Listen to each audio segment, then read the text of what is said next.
దేవుడా,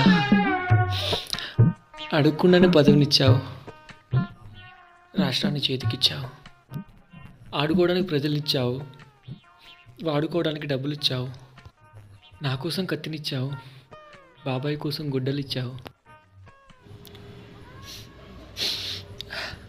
దేవుడా,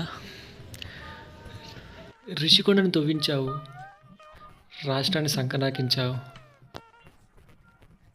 అందుకే నువ్వు నాకు నచ్చావు. కానీ ఎందుకయ్యే పదవిలో నేను తీయించావు? అయినా అయినా నువ్వు నాకు నచ్చావమ్మా. మీ కవితలో చాలా ఇన్ఫర్మేషన్ ఉంది uncle. Thank you. Oh sorry,